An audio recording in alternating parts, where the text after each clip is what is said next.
Hello friends and welcome back in my YouTube channel biology with Neha ma'am. तो friends, अगर आप TGT PGT biology की तैयारी कर रहे हैं तो यह वीडियो आप ही के लिए है। इस वीडियो में हम क्या पढ़ेंगे, देखेंगे कुछ इंपॉर्टेंट टॉपिक जैसे कि प्रोटोजाइलम क्या होता है, मेटाजाइलम क्या होता है, इंडार क्या होता है, एक्जार क्या होता है, सेंट्रीफ्यूगल क्या होता है, सेंट्रीपिटल क्या होता है। तो ये सभी क्या है, आपस में एक दूसरे से रिलेटेड है। तो जहाँ चीज़ें क्या होती हैं, आपस में कई चीज़ें एक दूसरे से रिलेटेड होती हैं, वहाँ पर क्या होता है, कन्फ्यूजन भी बहुत ज़्यादा होता है। तो यहाँ पर क्या करेंगे, हम पहले इन चीज़ों को एक एक करके समझेंगे, फिर ये समझेंगे कि ये चीज़ें आपस में एक दूसरे से रिलेट कैसे हैं। तो सबसे पहली बात कि इसको हम पढ़ क्यों रहे हैं, क्यों हमें जानना है प्रोटोजाइलम और मेटाजाइलम के बारे में, क्योंकि इसके पहले की वीडियो में हमने क्या देखा था, साइकस का पहले हमने एक्सटर्नल मॉर्फोलॉजी देखी थी, फिर उसके बाद हमने साइकस का इंटरनल स्ट्रक्चर देखा था कि साइकस का रूट कैसा होता है, साइकस का स्टेम कैसा होता है, और साइकस की जो लीफ होती है हमने बताया था कि वो कंपाउंड होती है। तो लीफ जो होती है वो किस में बटी होती है, लीफलेट्स में बटी होती है, और लीफलेट्स में इस तरीके से बटी होती है। तो ये लीफ जिससे लगे होते हैं इसको हम क्या कहते हैं, रैकिस कहते हैं। तो हमने रूट की संरचना देख ली थी, स्टेम की संरचना देख ली थी, और इस लीफलेट की भी संरचना हमने देख ली थी। ठीक, अब हमें किसकी संरचना देखनी थी, इस रैकिस की संरचना देखी थी। तो वहाँ उस वीडियो में हमने ये भी बता दिया था कि लीफलेट्स क्या होते हैं, रैकिस क्या होती है। तो जब लीफ क्या होते हैं, छोटे छोटे लीव्स में बटी होती हैं, उसी को हम कहा जाता है लीफलेट्स कहा जाता है, और ये लीफलेट जिससे लगी होती है उसको हम कहते हैं रैकिस। तो साइकस के केस में हमें क्या करना है, लीफलेट की संरचना भी देखनी है, जो कि हम देख चुके हैं। इस वीडियो में हम क्या करेंगे, रैकिस की संरचना देखेंगे। लेकिन जब रैकिस पढ़ेंगे तो वहाँ ये शब्द बार बार आएगा, प्रोटोजाइलम, मेटाजाइलम, इंडार, एक्जार, सेंट्रीफ्यूगल और सेंट्रीपिटल।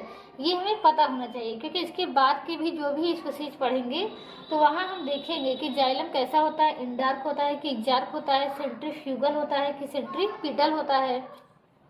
तो ये सवाल केवल साइकस ही रिलेटेड नहीं है, ये कई स्पीशीज से रिलेटेड है, और इससे क्वेश्चंस भी पूछे जाते हैं।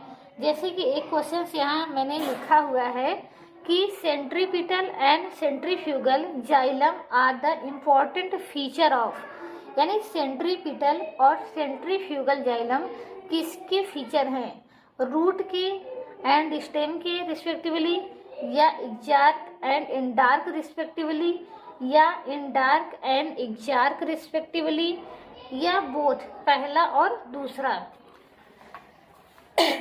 तो अगर ये सवाल आपने पहले कभी नहीं सुने होंगे तो ये सवाल आपको बहुत ही कठिन लग रहा होगा, लेकिन हम जब ये समझ लेंगे तो इस सवाल को आप आसानी से हल कर लेंगे। तो इसी तरीके से मिलते जुलते और सवाल भी पूछे जाते हैं। तो पहले हम समझते हैं कि प्रोटोजाइलम और मेटाजाइलम क्या होता है। तो देखिए, प्रोटोजाइलम का मतलब होता है कि वह जाइलम जो पहले बनता है उसको हम क्या कहते हैं, प्रोटोजाइलम कहते हैं। यानी अर्ली फॉर्म जाइलम को हम क्या कहते हैं, प्रोटोजाइलम, यानी वह जाइलम जो पहले बनता है। ठीक, तो अर्लियर फॉर्म्ड जो जाइलम होगा, ठीक, उसको हम क्या कहेंगे, प्रोटोजाइलम। अर्लियर फॉर्म जाइलम को हम क्या कहेंगे, प्रोटोजाइलम कहेंगे। और जो जाइलम बाद में बन रहा है, लेटर फॉर्म जाइलम को हम क्या कहेंगे, मेटाजाइलम कहेंगे। ठीक, तो हमें ये पता चल गया प्रोटोजाइलम क्या होता है, मेटाजाइलम, यानी वह जाइलम जो पहले बनता है वो क्या, उससे क्या कहते हैं, प्रोटोजाइलम। वह जाइलम जो बाद में बनता है उसको क्या कहते हैं, मेटाजाइलम। ठीक, तो देख करके कैसे पहचानेंगे कौन प्रोटोजाइलम है कौन मेटाजाइलम है। तो देखिए, जो प्रोटोजाइलम होता है वो क्या होता है, छोटा होता है। प्रोटोजाइलम का जो वेसल्स होता है उसकी जो ल्यूमेन होती है वो क्या होती है, छोटी होती है, जबकि जो मेटाजाइलम होता है उसकी जो ल्यूमेन होती है वो बड़ी होती है। तो जो बड़ा यानी वह जाइलम जिसका वेसल्स क्या होगा, बड़ा होगा, उससे हम क्या कहेंगे, मेटाजाइलम। और जिस जाइलम का वेसल्स क्या होगा, छोटा होगा, उसको हम कहेंगे प्रोटोजाइलम। वेसल्स क्या होते हैं, तो जाइलम जो होते हैं, जाइलम में कई प्रकार की सेल्स होती हैं, लेकिन मुख्य रूप से कौन सी सेल होती है, जाइलम वेसल्स होती हैं। और इन जाइलम वेसल्स क्या होती है, खोखली होती है। तो कोई खोखली चीज है तो उसके अंदर का जो जगह होता है उसको हम क्या कहते हैं, ल्यूमेन कहते हैं। जैसे पाइप है, कोई पतली पाइप है तो हम कहेंगे इसका ल्यूमेन क्या है, छोटा है। कोई चौड़ी पाइप है, हम कहेंगे इसका ल्यूमेन क्या है, ज्यादा है। तो जो प्रोटोजाइलम होते हैं उनका ल्यूमेन क्या होता है, छोटा होता है। यानी इस तरीके से समझ सकते हैं कि प्रोटोजाइलम क्या होती है, आकार में छोटी होती है, और मेटाजाइलम क्या होती है, आकार में बड़ी होती है। तो प्रोटोजाइलम पहले बनती है और मेटाजाइलम बाद में बनती है। प्रोटोजाइलम छोटी होती है, मेटाजाइलम बड़ी होती है। और तीसरा अगर अंतर देखें कि प्रोटोजाइलम अगर आपसे पूछा जाए यंग होती है कि ओल्ड होती हैं, तो अगर आप ये याद रखेंगे कि प्रोटोजाइलम अर्लियर बनती है तो अर्लियर से आपको यंग याद आएगा। लेकिन जो चीज़ पहले बन रही है वो तो ओल्ड होगी ना। ये कोशिका पहले बनी, उसके बाद ये कोशिका बनी, तो प्रोटोजाइलम ये है तो ये क्या होगा, ओल्ड होगा। और मेटाजाइलम क्या होगा, यंग होगा। ठीक, तो प्रोटोजाइलम क्या होता है, पहले बनता है, छोटा होता है और ओल्ड होता है। मेटाजाइलम बाद में बनता है, यंग होता है, ठीक, और बड़ा होता है प्रोटोजाइलम से। यानी इसका जो वेसल्स होता है उसका जो ल्यूमेन होता है प्रोटोजाइलम से बड़ा होता है। ठीक, तो अगर हम रूट का देखें और स्टेम का देखें, आपने रूट का और टीएस का और स्टेम का टीएस पहले ही देखा होगा।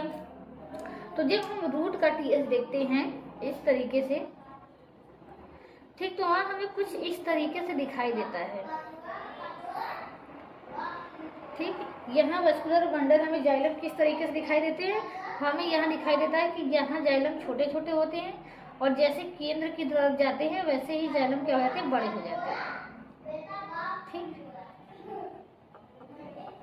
इस तरीके से।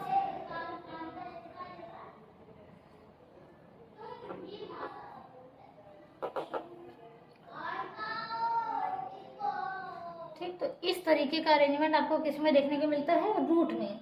लेकिन अगर हम यही स्टेम में देखें तो स्टेम में कैसा अरेंजमेंट देखने को मिलता है। स्टेम में क्या होता है, अगर हम स्टेम का देखें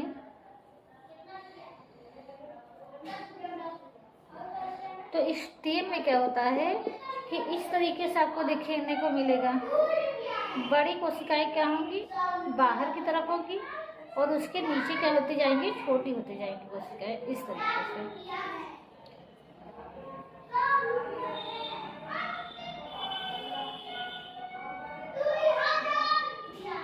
इस तरीके से। ठीक, तो अब यहाँ पर हम देख रहे हैं कि हमने कहा पहचानेंगे कैसे, कौन प्रोटोजाइलम है कौन मेटाजाइलम। तो जो छोटी है वो हो गई प्रोटोजाइलम, जो बड़ी है वो क्या है, मेटाजाइलम हो गई। तो इस तरीके से हम देख सकते हैं कि हम रूट और स्टेम की संरचना भी पहचान सकते हैं। अगर क्वेश्चन आ गया कि रूट और स्टेम को किस आधार पर डिफरेंशिएट कर सकते हैं, तो हम डिफरेंशिएट कर सकते हैं कि प्रोटोजाइलम और मेटाजाइलम के अरेंजमेंट के आधार पर। तो जो रूट होता है उसमें हम देख रहे हैं कि प्रोटोजाइलम क्या होता है, केंद्र से बाहर की ओर स्थित होता है, और जबकि स्टेम में देख रहे हैं कि प्रोटोजाइलम क्या होता है, अंदर की तरफ स्थित होता है। तो जब प्रोटोजाइलम क्या होता है, बाहर की तरफ होता है, तो इसको कहा जाता है एग्जार्क कंडीशन। और जब प्रोटोजाइलम अंदर की ओर होता है तो इसको कहा जाता है एंडार्क कंडीशन। ठीक, तो अब इतना हमने समझ लिया कि प्रोटोजाइलम क्या होता है, मेटाजाइलम क्या होता है, एग्जार्क कंडीशन क्या होती है, और एंडार्क कंडीशन क्या होती है।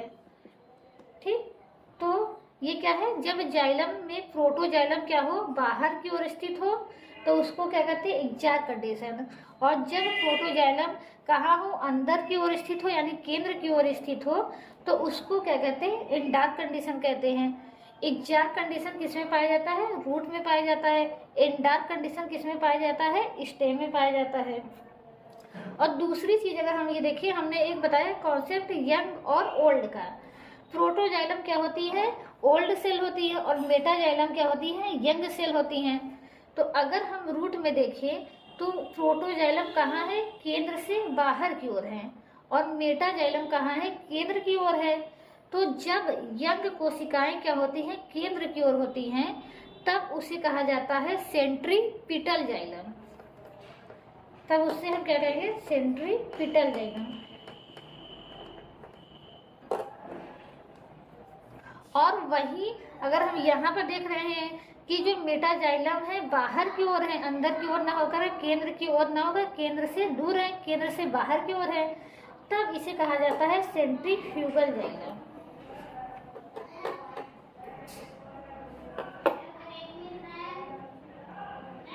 ठीक, तो exarch xylem, endarch xylem, centrifugal xylem, centripetal xylem.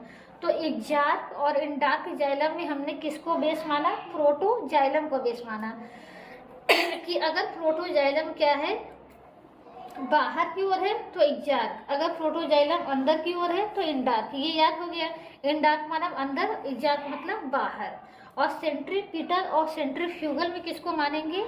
Young कोशिका को, यानी मेटाजाइलम को। तो अगर मेटाजाइलम क्या है, अंदर की तरफ है, तो उसको हम कहेंगे सेंट्रीपिटल जाइलम, और अगर मेटाजाइलम बाहर की ओर है उसको हम कहेंगे सेंट्रीफ्यूगल जाइलम। तो इसकी अगर हिंदी हम देखते हैं तो सेंट्रीपिटल का मतलब होता है अभिकेंद्री। ठीक है, जब आप 12 में रहे होंगे तो फिजिक्स में पढ़े होंगे अभिकेंद्र बल, यानी केंद्र की तरफ लगने वाले बल को हम अभिकेंद्र बल कहते थे वहाँ अप। और सेंट्रीफ्यूगल मतलब होता है अपकेंद्री, मतलब केंद्र से दूर। तो यहाँ इसका मतलब भी लिख दीजिएगा, अभिकेंद्री मतलब केंद्र की ओर, अपकेंद्री मतलब केंद्र से दूर, केंद्र से बाहर की ओर। तो सेंट्रीपिटल मतलब केंद्र की ओर और सेंट्रीफ्यूगल मतलब केंद्र से बाहर की ओर। तो इस तरीके से संरचना होती है। तो इस क्रम में आप याद रखिएगा, रूट होगा तो रूट में एग्जार्क कंडीशन होगी। ठीक, तो कंडीशन कैसी होगी? एग्जार्क कंडीशन होगी। और कैसी होगी? सेंट्रीपिटल कंडीशन होगा। जबकि अगर स्टेम होगा तो स्टेम में क्या होगा? इंडार्क कंडीशन होगा और सेंट्रीफ्यूगल कंडीशन होगा। तो देखिए ये बनते कैसे हैं, अगर हम इसका देखें कि कब सेंट्रीपिटल जाइलम बनता है और कब सेंट्रीफ्यूगल जाइलम बनता है, कैसे बनते हैं इस तरीके से। तो देखिए पहले तो जाइलम और फ्लोएम बनते किससे हैं? जाइलम और फ्लोएम बनते हैं मेरिस्टेमेटिक टिश्यू से, यानी विभजोत ऊतक से, यानी ऐसा ऊतक जिसमें क्या हो? विभाजन की क्षमता हो और जो विभाजित होकर नई प्रकार की कोशिकाएं बना सके। तो अभी हम ये मान सकते हैं ये क्या है? एक मेरिस्टेम है, यानी इस कोशिका में क्या है? दूसरी कोशिका यानी कि जाइलम बनाने की क्षमता है। ये विभाजित करेगी और विभाजित होकर के क्या बनाएगी? जाइलम बनाएगी। तो सबसे पहले जो जाइलम बनाएगी उसको हम क्या कहेंगे? प्रोटोजाइलम, जैसा कि अभी हमने देखा। उसके बाद जो जाइलम बनेगा उसको हम क्या कहेंगे? मेटाजाइलम। तो एक कंडीशन ये है कि जो मेटाजाइलम अब बनेगा वो क्या करे? इस प्रोटोजाइलम को आगे की तरफ पुश करे और मेटाजाइलम कहाँ हो? पीछे की तरफ आ जाए, इस तरीके से। यानी ये प्रोटोजाइलम क्या हो? आगे की तरफ पुश हो जाए और इसके बाद क्या बन जाए? मेटाजाइलम बन जाए, इस तरीके से। ठीक, तो फिर इसके बाद फिर यही कंडीशन होगी, प्रोटोजाइलम क्या होगा? और आगे बढ़ेगा। ठीक, और इसके बाद क्या बनेंगे? मेटाजाइलम बनेंगे। ठीक है, प्रोटोजाइलम और मेटाजाइलम क्या है? जो सेल्स पहले बन गई और प्रोटोजाइलम की सेल्स। ठीक, ये क्या हो गई? प्रोटोजाइलम और ये हो गई मेटाजाइलम। ठीक, जो बाद में बन रही है उनका ल्यूमेन बड़ा है, लेकिन जो पहले ही बनी है उनका ल्यूमेन छोटा इसलिए हो जा रहा है क्योंकि वो सूख करके छोटी हो जा रही हैं। ठीक, इस तरीके से। तो अब ये देख रहे हैं, तो इस तरीके से हम देख रहे हैं कि प्रोटोजाइलम क्या हो गया? इस तरीके से बन गया स्टेम में, यानी प्रोटोजाइलम क्या हो गया? केंद्र की तरफ हो गया और मेटाजाइलम क्या हो गया? केंद्र से बाहर की तरफ हो गया। तो इसको हम क्या कह रहे हैं? सेंट्रीफ्यूगल कह रहे हैं। किस आधार पर कह रहे हैं? डेवलपमेंट के आधार पर। क्योंकि आप देख रहे हैं जाइलम का डेवलपमेंट किधर हो रहा है? केंद्र से बाहर की तरफ हो रहा है, ना कि केंद्र की तरफ हो रहा है। जो नई सेल ऐड हो रही हैं वो केंद्र की तरफ नहीं ऐड हो रही हैं, वो बाहर की तरफ ऐड हो रही हैं। तो डेवलपमेंट के आधार पर जो जाइलम होता है वो कितने प्रकार का होता है? सेंट्रीपिटल और सेंट्रीफ्यूगल होता है। लेकिन प्रोटोजाइलम की अरेंजमेंट के आधार पर कि प्रोटोजाइलम कहाँ अरेंज है, सेंटर की तरफ अरेंज है कि सेंटर से बाहर की तरफ अरेंज है, उसके आधार पर दो प्रकार का होता है, एग्जार्क और इंडार्क। तो एक बार हम ये भी समझ लेते हैं। तो हमने ये देखा कि सेंट्रीफ्यूगल यानी अपकेंद्री कैसे बनता है, और एक बार ये भी समझ लेते हैं कि अभिकेंद्री कैसे बनता है। तो देखिए अभिकेंद्री में क्या होगा? ये फिर से हमने क्या बनाया, मेरी स्टेम बनाया, और मेरी स्टेम सबसे पहले जो जाइलम बनाएंगी उसको हम क्या कहेंगे, प्रोटोजाइलम कहेंगे। ठीक, अब क्या होगा कि प्रोटोजाइलम जो है वो अपनी ही जगह पे रहेगा, यानी जो जाइलम बना पहले वो अपनी ही जगह पर रहेगा, जो नया जाइलम बनेगा वो मूव करके इसके आगे आ जाएगा, यानी जो कोशिका नई अब बनेगी वो मूव करके कहाँ आ जाएगी, इसके आगे आ जाएगी, इस तरीके से ऐसे। तो ये वाली कोशिका क्या हो जाएगी, जो बनी है वो तो बनी ही रहेगी, ये अपने ही जगह पे रहेगी, ये अपनी जगह से मूव नहीं करेगी। ठीक है, इसको ब्लैक से बना देना है फिर से। ठीक, तो ये क्या बना, ये हमारा बन गया प्रोटोजाइलम सबसे पहले। ठीक, अब प्रोटोजाइलम क्या होगा, अपनी जगह पर ही रहेगा, और जो नई कोशिका होगी वो मूव कर करके कहाँ आ जाएगी, आगे आ जाएगी, मेटाजाइलम आगे की तरफ आ जाएगा, इस तरीके से। फिर उसके बाद जो नई कोशिका बनेगी, यानी ये कोशिका डिवाइड होकर नई कोशिका बनाएगी, वो भी नई कोशिका मूव करके आगे आ जाएगी, इस तरीके से। पता नहीं चल क्यों रहा। ठीक, तो ये नई कोशिकाएं ये तो अपनी जगह पे रहेगी, ये वाली कोशिका ये हो गई, ये वाली ये हो गई, और इसके आगे फिर एक नई कोशिका आ जाएगी। तो इस तरीके से बनता है क्या, हमारा इस प्रकार का जाइलम, जिसको हम क्या कहते हैं, सेंट्रीपिटल जाइलम। तो सेंट्रीपिटल जाइलम में देखिए जाइलम का निर्माण किधर हो रहा है, केंद्र की तरफ हो रहा है। जो नई कोशिकाएं ऐड हो रही है किधर ऐड हो रही है, केंद्र की तरफ ऐड हो रही है, और इसमें नई कोशिकाएं किधर ऐड हो रही थी, केंद्र से बाहर की तरफ, यानी बाहर की तरफ ऐड हो रही थी। तो इसीलिए कहा जाता है कि डेवलपमेंट के आधार पर जाइलम जो होता है वो दो प्रकार का होता है, सेंट्रीपिटल और सेंट्रीफ्यूगल जाइलम। तो सेंट्रीफ्यूगल जाइलम जो होता है, यानी ऐसा जाइलम जिसका निर्माण जो हो वो बाहर की तरफ होता है। ठीक, यानी निर्माण क्या होता है, वो बाहर की तरफ होता है। और सेंट्रीपिटल जाइलम क्या होता है, ऐसा जाइलम जिसका निर्माण जो होता है वो केंद्र की ओर होता है, यानी जो नई कोशिकाएं होती हैं वो केंद्र की ओर होती हैं, जो पुरानी कोशिकाएं होती हैं वो बाहर की तरफ होती हैं। और वही हम अगर सेंट्रीफ्यूगल की बात करें तो सेंट्रीफ्यूगल में नई कोशिकाएं जो होती हैं वो केंद्र की ओर होती हैं, और पुरानी जो कोशिकाएं होती हैं वो केंद्र की ओर होती हैं, और नई कोशिकाएं केंद्र से बाहर की ओर होती हैं। तो अभी तक हमने जो पढ़ा उसको हम एक बार समराइज कर लेते हैं। हमने सबसे पहले देखा कि प्रोटोजाइलम क्या होता है, यानी वह जाइलम जो पहले बनता है। तो जो पहले जाइलम बनेगा वो कैसा होगा, ओल्ड होगा। ठीक, इसके साथ साथ ये भी क्या होता है कि प्रोटोजाइलम जो होता है वो छोटा होता है, जो बाद में बनता है वो मेटाजाइलम होता है। तो मेटाजाइलम कैसा होगा, यंग होगा। ठीक, तो अगर हम देखें कि प्रोटोजाइलम और मेटाजाइलम ये दो प्रकार की कोशिकाएं हमने जान ली, दो प्रकार के जाइलम जान लिए। तो जो पहले बना वो क्या हो गया, प्रोटोजाइलम।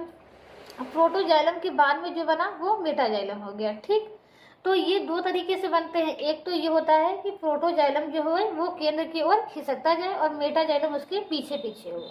ये एक कंडीशन ये होती है कि प्रोटोजाइलम जो है अपनी ही जगह पर है, जो मेटाजाइलम हो वो केंद्र की ओर आ जाए। तो इस तरीके से हम देख रहे हैं कि दो तरीके से बन जाता है। तो रूट में क्या होता है, इस तरीके से होता है, और स्टेम में इस तरीके से होता है। रूट में हम देखते हैं कि जो प्रोटोजाइलम होता है वो केंद्र से बाहर की तरफ होता है और मेटाजाइलम केंद्र की ओर होता है। तो प्रोटोजाइलम के अरेंजमेंट के आधार पर जाइलम दो प्रकार का होता है, एग्जार्क और इंडार्क। जब प्रोटोजाइलम क्या है, बाहर की ओर स्थित है और मेटाजाइलम अंदर की ओर स्थित है, उस कंडीशन को हम क्या कहते हैं, एग्जार्क। इंडार्क किसे कहेंगे, जब प्रोटोजाइलम क्या हो, अंदर की तरफ स्थित हो और मेटाजाइलम बाहर की ओर स्थित हो। यानी एग्जार्क और इंडार्क कंडीशन का बेस क्या है, प्रोटोजाइलम का अरेंजमेंट, कि प्रोटोजाइलम और मेटाजाइलम कैसे अरेंज है। ठीक, और फिर हम देखते हैं कि सेंट्रीपिटल जाइलम और सेंट्रीफ्यूगल जाइलम क्या है। इसका बेस ये है कि जाइलम का डेवलपमेंट कैसे हो रहा है। अगर जाइलम का डेवलपमेंट जो है वो केंद्र की तरफ हो रहा है, यानी जाइलम किधर बन रहा है, केंद्र की तरफ बन रहा है, यानी जो नई कोशिकाएं जाइलम में ऐड हो रही हैं वो केंद्र की तरफ ऐड हो रही हैं, तो उसे हम कहेंगे सेंट्रीपिटल जाइलम। और अगर नई कोशिकाएं जो है वो केंद्र से बाहर की ओर ऐड हो रही हैं तो उसे हम कहेंगे सेंट्रीफ्यूगल जाइलम। या डेवलपमेंट के आधार पर, या इतना कॉम्प्लेक्स न याद करके आप सेंट्रीपिटल और सेंट्रीफ्यूगल सिंपल ये याद रखेंगे कि सेंट्रीपिटल में क्या होता है कि मेटा जो जाइलम होता है वो केंद्र की ओर होता है, और सेंट्रीफ्यूगल में मेटाजाइलम जो होता है केंद्र से बाहर की तरफ याद होता है, बाहर की तरफ होता है। ये तो हमने बस आपको समझने की तरह बता दिया कि ये कैसे होता है, क्योंकि हर चीज़ के पीछे रीजन भी जानना होता है। तो एग्जार्क और एंडार्क में आप क्या याद रखेंगे कि प्रोटोजाइलम की स्थिति, और सेंट्रीपिटल और सेंट्रीफ्यूगल में आप क्या याद रखेंगे, मेटाजाइलम की स्थिति। ठीक, तो एग्जार्क मतलब जब बाहर आपको याद रहेगा तो उसका उल्टा कर दीजिएगा। एग्जार्क का सेंट्रीफ्यूगल मत करिएगा बाहर की तरफ, एग्जार्क का उल्टा सेंट्रीपिटल कर दीजिएगा, और एंडार्क का उल्टा क्या कर दीजिएगा, सेंट्रीफ्यूगल कर दीजिएगा।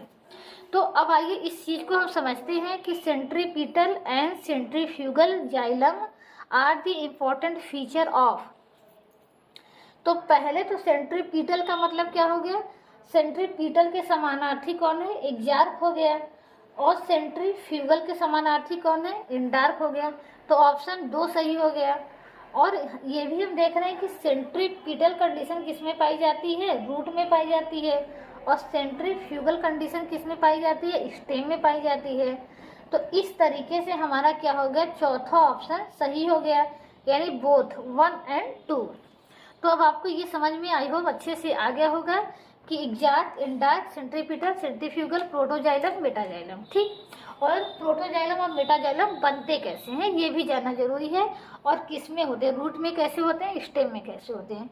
तो आइए हम क्या पढ़ते हैं, रैकिस के बारे में। तो रैकिस हमने पहले ही बता दिया कि रैकिस एक्चुअल में होता क्या है। तो अब हम क्या देखेंगे, रैकिस का टीएस देखेंगे। तो जैसे कि हमने सबके टीएस में बताया कि हम किसी का भी टीएस अगर देखेंगे तो क्या होगा, सबसे बाहर एपिडर्मिस होगा। तो यहाँ पर भी क्या है, सबसे बाहर एपिडर्मिस होता है। फिर उसके बाद एपिडर्मिस के नीचे क्या होता है, हाइपोडर्मिस होता है।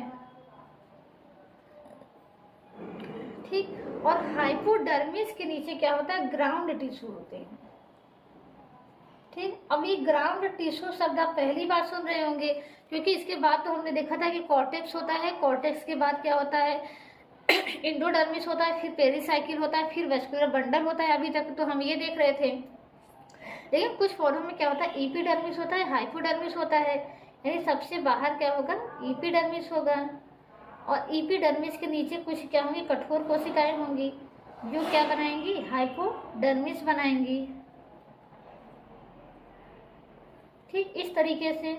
और इसके बाद क्या होगी, एक प्रकार का ऊतक भरा होता है जिसको हम क्या कहते हैं, ग्राउंड टिश्यू कहते हैं। यानी इसके बाद अब कोई डिफ्रेंसिएशन नहीं होता कोशिकाओं में अलग अलग।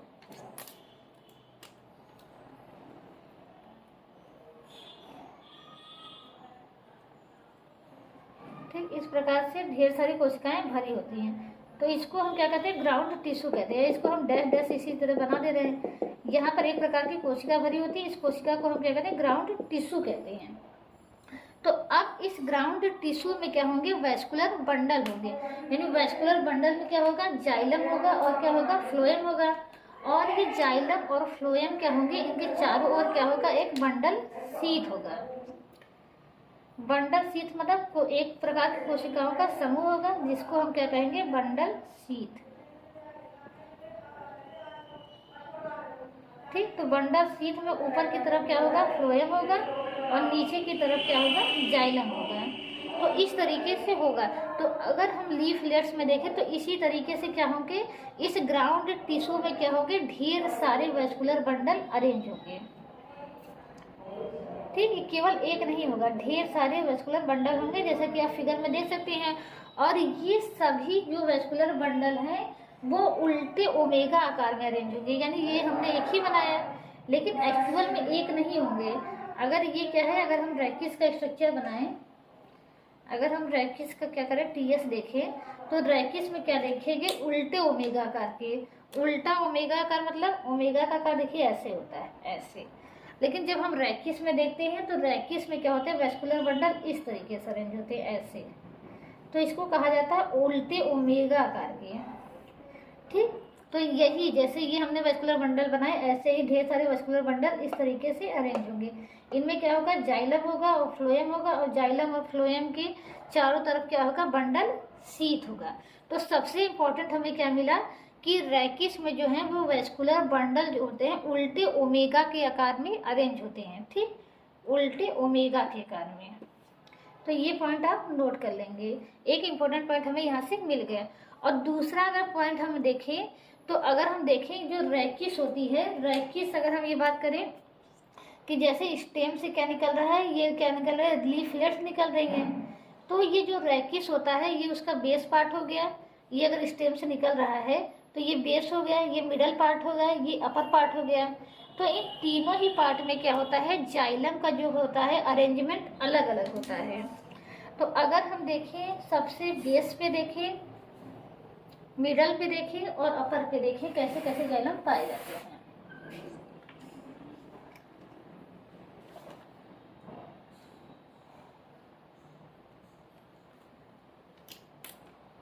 ठीक, अगर हम सबसे पहले बेसल रीजन में देखें,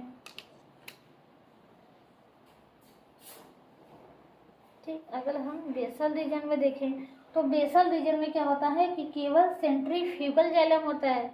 और सेंट्रीफ्यूगल का मतलब अभी भी हमने जाना कि सेंट्रीफ्यूगल क्या होता है। फिर उसके बाद अगर हम मिडल रीजन में देखें, ठीक, मिडल रीजन में देखें तो वहां पर क्या होता है, केवल सेंट्रीपिटल जाइलम होता है। सेंट्रीपिटल यानी जिसमें मेटाजाइलम क्या हो, केंद्र की तरफ हो, और सेंट्रीफ्यूगल मतलब जिसमें मेटाजाइलम बाहर की तरफ हो यानी सेंटर से दूर है। और फिर हम अपर रीजन की बात करें, ठीक, तो अपर रीजन में क्या होगा कि दोनों मात्रा में होंगे, सेंट्रीफ्यूगल भी होगा और सेंट्रीपिटल भी होगा। लेकिन इसमें क्या होगा, सेंट्रीपिटल जो होता है ज़्यादा मात्रा में होगा और सेंट्रीफ्यूगल जो होता है वो कम मात्रा में होगा। तो यहाँ पर हम देखिए तो सेंट्रीपिटल क्या होगा, मोर होगा,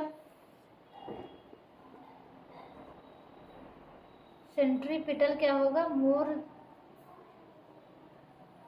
देन सेंट्रीफ्यूगल।